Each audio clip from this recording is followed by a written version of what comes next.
안녕하세요. 머니케어 뉴스 케어맨입니다. 나름 재테크를 하려고 하면 리듬도 잘 타고 가야 되는 거 제가 이야기 드렸습니다. 제가 지난 한 2주 동안 제가 포트폴리오 구성하면서 여러분들하고 많은 이야기를 드렸는데 뭐 삼성전자 이야기도 드렸고 전기전자 분야도 이야기 드렸습니다. 뭐 아울러서 일부 바이오 관련된 기업들 이야기도 드렸고요. 저 바이오 관련된 건 좀 더 길게 보고 가셔야 되는 포지션이 좀 있습니다. 결국은 12월과 1월 정도 떼야지 결과물이 나올 것들이니까 조금 인내심 가지고 가시면 상당히 좋겠죠. 대신에 또 바람이 불기 시작하면 주가가 상당히 많이 오를 겁니다. 지금 9월 달 정도쯤에 가장 여러분들이 타겟팅해서 갈 수 있는 건 전기전자 분야라고 생각을 하시면 좋을 것 같아요. 조정을 많이 받았으니까. 자, 그 중에서도 뭐 삼성전자하고 SK 하이닉스 두 개 중에 굳이 비교한다 그러면 삼성전자가 조정이 들어왔잖아요. 이놈이 반등이 들어오는 것이죠. SK 하이닉스가 지금 흑자 기업은 아니기 때문에 주가가 더 업사이드로 올라갈 만한 환경 이런 것이 조정됐다고 보긴 좀 아니다라고 생각하지만 다행인 건 그래도 더 빠질 만한 이유는 없는 건 뭐예요? HBM3 관련된 것들이 상당히 호조다. 근데 우리 앞으로 봐야 되는 것들 중에 하나 반도체 분야는 패키징 반도체 이쪽을 더 많이 보셔야 되는 것들 거기에 딸려서 패키징 반도체 검사 장비라든지 본딩 장비 뭐 이런 것들 관련된 회사들도 계속해서 이야기 드리고 있고요. 그런 쪽 관련돼서 주가가 상당히 많이 변동되고 있습니다. 삼성전기 관련돼서는 테슬라가 과연 우리가 계약을 수주할 수 있을까? 이런 질문들이 벌써 7번째 공시 내용 조회가 계속 들어오는데 계속 아니라고 부인하고 있습니다만 이런 부분에 대해서 또 의견 한번 이야기 드려보고요. 2차전지 관련돼서는 제가 늘 이야기 드렸지 않습니까? 지금은 아니다. 그래서 가급적이면 4분기와 1분기, 내년도 1분기 이 정도쯤에서 우리가 매수할 타임을 봐야 되는데 그런 부분들에 대해서 어떻게 매수 포인트 잡아야 되는지에 대해서 이야기 나누도록 할게요. 오늘도 내용이 도움이 많이 되셨다고 생각하면 좋아요는 무조건 많이 눌러주시고요. 자, 구독과 멤버십까지도 많은 관심 부탁드리도록 하겠습니다. 삼성전자와 SK 하이닉스 둘 다 실적 개선 되고 있는 건 틀림이 없는데 두 녀석이 방향이 좀 달라요. 삼성전자 같은 경우는 메모리 부분은 적자가 아직도 지속되고 있고요. 디스플레이 분야 잘 나가고 있지 않습니까? 그 다음에 딸려있는 스마트폰 관련 뭐 여러 가지들이 있는데 어쨌든 디스플레이 부분에서 상당히 좀 약진을 보이고 있는 것들이죠. 이유 중에 하나가 바로 애플향 매출에 대해서 예상이익도 기대가 되고 있습니다. 사실 원래는 3분기 같은 경우 삼성전자가 4조 정도의 그 영업이익을 생각을 하고 있었는데 지금 약간 애플향 매출이 OLED 디스플레이가 좀 뒤로 밀리는 관계로다 매출이 조금 뒤로 밀릴 것 같은데요. 4분기에는 상당히 많은 영업이익이 예상되는 것도 사실이기도 합니다. 당연히 메모리 분야도 상당히 개선될 거고요. SK 하이닉스 같은 경우는 D램 부분 흑자 전환이 가능할 정도의 수준까지는 다가오고 있다라는 소식이 들어오고 있습니다. 뭐 저도 그 부분에 대해서는 별로 반감은 없어요. HBM 시리즈 관련돼서 상당히 매출을 잘 컨트롤하고 있는 것들이죠. 뭐 삼성전자가 못하고 있는 빈틈 타고 하이닉스가 마이크론도 추월해 가면서 레벨 2로 올라와 있지 않습니까? 뭐 그 점 생각해 보면 하이닉스 같은 경우 괜찮은데 어쨌든 그래도 흑자 기업은 아니잖아요. 하이닉스가. 그래서 주가에 더 상승폭을 업사이드로 잡긴 조금 좀 이르지 않나라고 생각을 해요. 다만 그렇다고 또 빠질 만한 이유도 별로 없지 않겠습니까? 그래서 삼성전자는 조금 조정을 받은 다음에 반등이 들어올 수 있는 가능성이 상당히 높고요. 반대로 보면 하이닉스는 윗단에 갇혀서 좀 박스권으로 갈 겁니다. 적어도 내년도 1분기 정도는 돼야지 흑자 전환 예상과 더불어서 바로 주가도 다시 한번 레벨업 할 수 있는 구간이 나올 텐데 3분기 정도는 괜찮을 것 같아요. 근데 4분기 정도 가고 나면 한 번 더 다시 한번 리레이팅을 해야 되는데 어떤 쪽으로 리레이팅이 나와야 되냐 주가가 이 부분에 대해서 한번 우리가 좀 고민을 좀 해봐야 될 가능성은 없지 않나 이렇게 생각이 듭니다. 특히 이제 연준의 바로 태도가 상당히 중요할 텐데요. 그 부분까지 우리가 체크해 보고요. 또 엔비디아 실적도 4분기에 또 예상치가 나오지 않겠습니까? 자, 그런 부분까지도 모아가면서 우리가 진도를 살펴가는 건 상당히 중요하다. 어쨌든 엔비디아가 나와 있는 예상치 발표 이런 것도 상당히 좋았기 때문에 지금 그쪽 분야 특히 이제 우리 반도체 분야 부분은 상당히 좋다. 특히 하이닉스는 주가가 훼손될 만한 이유는 별로 없는 듯합니다. 다만 조정이 들어오면 매수해주는 타임은 지금은 아닌 것 같다라는 생각을 아직도 의견 그대로 고수하도록 하겠습니다. 삼성전자가 AI 차세대 메모리 HBM 관련된 HBM, PIM이라고 발음해야 되는 거겠죠? 그쵸? PIM 관련돼서 연구 결과도 발표를 했고요. 상당히 성능이 좋은 겁니다. 실제로 HBM 같은 경우는 과거에 개발을 많이 해놨는데 시장 점유율이 워낙 낮다 보니까 영업이익이 많이 나오는 곳에 치중을 하다 보니까 삼성전자 같은 경우는 생산 타임과 개발 타임을 조금 상용화시키는 타임 그런 것들을 놓쳤다고 볼 수가 있죠. 그래서 아마 삼성 임원이 교체된 걸로 제가 알고 있는데 내년도부터는 성능 좋은 HBM 시리즈물을 만들어낼 것이라 생각을 하고 있습니다. 당연히 뭐 상용화하고 이런 것들 생산 단가 맞춰 나가는 건 캐파가 나와야 되니까 그 부분은 좀 시간이 걸릴 것으로 생각하고 있지만 그럼에도 불구하고 기술이 없는 건 절대 아닌 것으로 확인이 된 걸로 나와 있고요. 최근에 보면 삼성전자는 빈틈을 노려서 AMD 쪽에서도 상당히 수요가 많잖아요. 특히 이제 시스템 반도체 관련된 수주 내용인 텐데요. TSMC는 이미 수주가 꽉 차가지고 받을 게 없어요. 결국은 낙수 효과들이 나타나지 않을까 이렇게 생각을 하고 있습니다. 그런 거와 더불어서 결과적으로는 계속해서 성장해 나가는 모습은 나타날 거다. 개선은 확실히 되는 건 맞는 것 같습니다. 제가 한 3주 전인가요? 삼성전자 좀 사세요라고 했는데 오늘 상당히 반응 잘 들어오고 있습니다. 이런 거 보고 우리가 하는 것들이죠. 그렇지 않겠어요? 근데 제가 볼 땐 이번 높이 보지 마셔야 됩니다. 여기와 여기 보고 다시 한번 박스권에 갇힐 가능성이 상당히 높으니까요.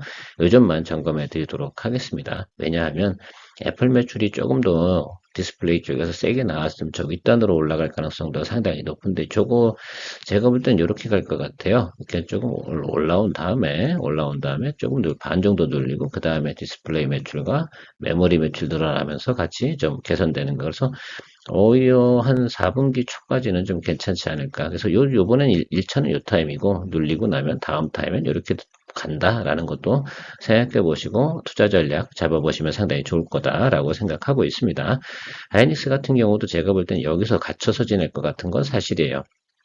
왜냐하면 지금 뭐 DDR5 관련된 매출이 늘어나야 되는 건 맞아요. 사실이에요. HBM이 아무리 좋다 하더라도요. 결국은 전체 매출을 갖다 이끌고 나가야 되지 않겠습니까? 그래서 그 성장성이 나타나야지 주가가 다시 올라가는 것들인데 그 부분까지는 좀 기다려야 되고요. 또 기술적으로도 그래요. 차트 리스트 같은 경우는 저 모습에서 업사이드로 보고 투자를 많이 하는 사람들은 거의 없을 겁니다. 그래서 조금 더 기간 조정을 좀 가거나 이렇게 시간을 흘려줘야 되겠죠. 그래서 120일 이동평균선과 만나는 그 전까지는 우리가 웨이팅을 걸어주는 것이 상당히 주가가 안 빠지면 무조건 120일 이동평균선까지 만나는 시간까지 횡보해야 되거든요. 그러면 앞으로 박스로 갈 가능성이 상당히 높다. 이렇게 분석을 하고 있습니다. 그러니까 항상 보면 이런 거죠. 애널리스트들이 차트 리스트는 아니고요. 그다음 항상 이렇게 서로 분석을 갖다 교체해 가면서 그것을 합의 맞추니까 그러니까 트레이딩 포인트가 나오게 되는 것이 틀림이 없거든요. 그런 점들 우리가 개인들하고 좀 차이가 있는 것이다라고 생각을 해주셔야 돼요. 항상 증권사에는 두 사람이 존재합니다. 분석가가 존재하고 차트 분석가가 존재해서 거기서 합의 일치되는 곳에서 매수를 강하게 갈 수 있는 포인트를 잡을 수 있는 것들이 분명히 존재한다라고 생각하시면 좋을 것 같고요. 삼성전기 같은 경우는 참 말도 많고 탈도 많고 어쨌든 지금 그렇습니다. 주가는 잘 안 오르고 투자하신 분들은 좀 지립이 지금 좀 짜증이 나실 수도 있겠죠. 지지부진하니까. 그런데요. 너무 그런 부분들 신경 쓰지 말고 하셨으면 좋지 않을까 생각을 해요. MLCC 부분은 이제 자리를 잡은 거고 이제 파워 인덕터 부분 이게 DDR5가 나와야 되는 거 아니겠어요? 그러니까 요 매출은 상당히 늘어날 것임에 틀림이 없어요. 앞으로는 그런 쪽으로 DDR5 쪽으로 갈 테니까 결과적으로는 저것도 업적이 바뀌는 게 뭐가 바뀌겠어요? 실적이 바뀌려면 삼성전자의 DDR5 매출이 계속해서 늘어나야 되는 것도 분명합니다. 이제 테슬라와 과연 계약을 할 거냐, 수주에 관련된 거, 광학 솔루션 부분이 상당히 중요하잖아. 전장으로 예를 들면 삼성전기가 진출을 하냐, 못하냐, 이런 부분들이 상당히 팩트라고 저는 생각을 하고 있는데, 진출 저는 할 거라고 봐요. 왜냐하면 테슬라 같은 경우도 필요한 업체가 이런 거죠. 일단은 생산 캐파를 갖다 맞출 수 있는 능력을 가진 회사, 그 다음에 문제가 발생됐을 때 그 뒷부분까지도 해결해 줄 수 있는 그런 회사, 과연 어디 있을까? 글로벌적으로 그리 많지는 않습니다. 또 대만하고 거래를 하기에는 상당히 지금 어떻습니까? 그쪽에는 풀로 돌아가요. 그러니까 빈틈이 없는 것들이죠. 결과적으로는 제가 볼 땐 삼성전기가 적당한 지금까지 7차례에 관련돼서 계속 예를 들면 공시 요구를 하고 있는데도 뭐 미확정이란 표현을 쓰지 아니란 말은 못 쓰지 않습니까? 결과적으로 뭐 어떤 부분에서 포인트가 잡혀야 되지 않을까 생각을 하고 있어요. 천만 다행인 것은 중국 관련 쪽에서 지금 상당히 그러니까 미국하고 경계를 상당히 이루고 있지 않습니까? 이 부분들이 아마도 우리한테도 상당히 좋은 이슈로 미치지 않을까라고 저는 생각을 좀 하고 있어요.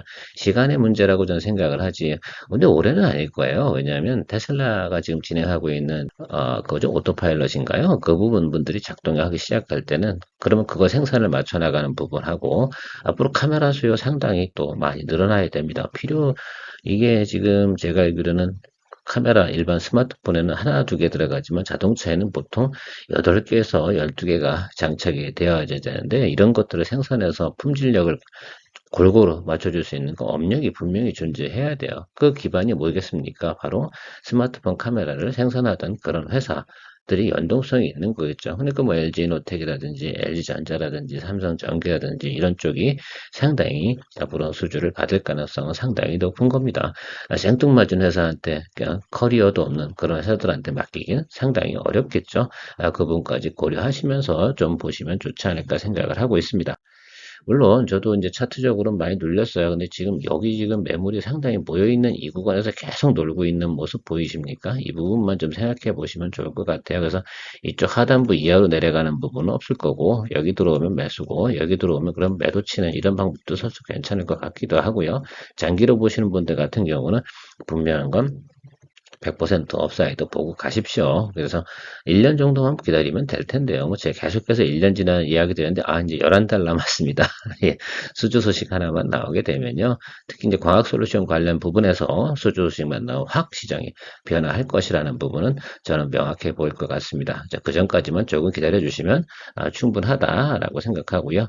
투자하는 방식이 좀 차이가 있는 거죠. 이런 종목들을 거래할 때 우리가 수익을 100% 내기 위한 방법들은 여러 가지가 있어요. 근데 기본적으로 가장 들어가야 되는 게 뭐예요? 시간에 우리가 타임을 투자해 줘야 되는 거 상당히 중요하다 이렇게 생각하고 있습니다. MSCI 이후 2차전지 관련돼서 조정을 받는 건 우리가 늘 있어 오던 과정입니다. 예전에 무슨 뭐 이런 것들 있잖아요. 셀트리온도 있었고요. 새롭게 하여튼 편입되는 이슈마다 하고 나면 그 전에는 주가가 상당히 많이 치고 올라오죠. 근데 그 피크를 찍는 그 부분들이 상당히 위험한 부분인데 트레이딩 많이 안 해보신 분들 같은 경우는 그래서 그것들을 갖다 잘 모르시는 거죠. 항상 그렇게 되어졌던 확률이 90% 이상이든 상장하는 주식 한번 보세요. IPO 새로 하는 거. 신규 상장하고 주가가 쭉 오른 다음에 한 100% 이상 오르고 나면 그다음 다시 반토막 나잖아요. 뭐 그런 원리도 항상 존재한다는 것도 여러분들 체크해 보시고요. 일단 공매도 나오는 건 당연하겠죠. 그래서 다시 낮은 포지션에 다시 매수하고 또 끌어올리고 진행이 할 텐데 제가 보는 건 그런 겁니다. 앞으로 경험치를 좀 가져가실 때. 저는 최근에 한 3개월 동안 에코프로비엠에서 이 투자 의견을 갖다 내지는 않았어요. 저는 매수하는 부분에 상당히 네거티브 했거든요. 왜냐하면 글쎄요, 트레이딩이 가능하신 분들이라고 하면 충분히 제가 이야기 드릴 텐데, 대부분은 아마 그런 부분하고 좀 포인트가 좀 다르지 않을까라고 생각을 해서 저는 좀 배제시켰고요. 지금도 저는 굳이 에코프로 BM보다는 먼 미래 2027년, 2030년 이 구전까지 가는 과정에서 양극재 생산 캐파가 가장 늘어나는 것은 포스코 퓨처엠의 수주량이 현재는 제일 데이터가 많아요. 그 데이터는 차후에 한번 제가 공개해 드릴 텐데, 그런 걸로 봐서는 제가 볼 때는 그냥 포스코 퓨처엠 쪽으로다 상당히 좋게 몰고 가시면 좋지 않을까 생각을 하고 있습니다. 뭐 지금 뭐 2차전지 관련 양파잖아. 에코냐, 포스코냐, 뭐 이런 쪽으로 생각하는데 저는 그럼 포스코파로 하겠습니다. 그렇게 생각을 해주시면 좋을 것 같고, 어쨌든 지금 이 이슈가 있는 기간 동안만큼은요, 계속해서 좋은 수급 현황은 나타나지 않는다. 그리고 제가 투자한 포인트가 언제입니까? 그래서 대충 생각해 보면 올해는 아니고요. 1월 내년도 1월이나 2월 사이쯤에 매수 포인트 잡으시면 되는데 기술적으로 한번 설명드려 보도록 할게요. 결론은 그겁니다. 지금 122 이동평균선 있잖아요. 여기까지 들어오지 않는 한 절대 매수 포인트 잡지 마세요. 그러니까 포스코 퓨처엠도 저는 마찬가지로 생각을 하고 있거든요. 조금 뭐 기술적으로 우리가 분석하는 방법은 다르겠지만 일단 우리 에코프로비엠의 스펙은 이렇게 가는 겁니다. 그래서 여기가 평균치거든요. 지금 현재 있는 위치가 중간값 정도예요. 그러니까 아직도 하방으로 내려갈 확률은 50%, 업사이드로 윗단으로 올라갈 확률도 50%인데 수급 환경이 안 좋죠. 그 다음에 양극재 예를 들면 단가 이런 부분들은 영업이익 부분도 과거보다 좀 떨어졌죠. 그러면 아랫단으로 좀 보셔야 되는 게 맞겠죠. 그래서 저는 아랫단 122동 평균선 갈 확률이 좀 더 높으니까 저 구간에서 잡아주는 것이 상당히 의미가 있다라고 분석 내리도록 하겠습니다. 그래도 찬바람 불면 항상 우리가 생각나는 게 뭐가 있겠습니까? 뭐가 생각나세요? 다른 거? 아니요, 음식? 저는 LG노텍이 생각이 납니다. 뭐 지난번 제가 5월달, 6월달에도 항상 이런 이야기 드렸잖아요. 추석 되면 LG 노태가 생각해서 수확을 해서 용돈도 쓰시고 좀 하면 좋겠다고 생각을 했는데 올해는 조금 뒤로 밀려버려가지고 큰 재미를 못 보는 거죠. 어떻게 해마다 큰 재미를 보겠습니까? 올해는 적어도 손해는 안 보고 조금 이익 나는 쪽으로 가는 방법밖에 없는 듯 합니다. 아무튼 그래도 여러분들 지금 긍정적인 뉴스 나와 있으니까 손절칠 생각하지 마시고요. 수익 낼 생각을 하셔야 됩니다. 한번 들어간 거 우리가 기업의 원래 가치가 아이폰 출시할 때문에 LG노텍 주식 매수하고 공략하고 했던 거 아닌데 그런 거 갖고 했는데 그거 나온다는데 왜 그때까지 안 들고 있고 왜 그것 때문에 스트레스 받으세요? 적어도 우리가 이런 거잖아요. 투자함에 있어서 먹을 확률도 있고 손해 안 날 확률도 있고 미스테이크 했을 때 빠져나올 확률까지 다 계산해서 투자하는 것들이 주식 투자라고 생각하시면 됩니다. 근데 항상 하나만 생각하시죠. 먹을 확률만. 그러니까 힘든 거 아니겠습니까? 자, 그런데요. 요번에 다시 한번 소식이 나왔으니까 일단은 한번 다시 한번 체크하면서 보는데 이번 11월 때까지만 좀 봅시다. 그리고 지금 LG 쪽에서 생산 차질 문제가 생겼던 문제 이런 분들 다 해결이 됐다고 소식도 오늘 나오더라고요. 그래서 그런 걸로 생각해 보면 주가의 상승 요소는 충분히 존재할 거고요. 급락한 관계로 올라가는 속도도 제가 볼 땐 상당히 빠를 것 같아요. 뭐 애널리스트 컨센서스를 너무 믿지 마세요. 제가 뒤에 차트 보면서 나름의 타겟을 한번 정해 보도록 하겠습니다. 아울러서 봐야 되는 거 BH도 같이 좀 보셔야 됩니다. 같이 눌린 것들은 같이 보셔야 되는 게 맞습니다. 차트 보도록 하겠습니다.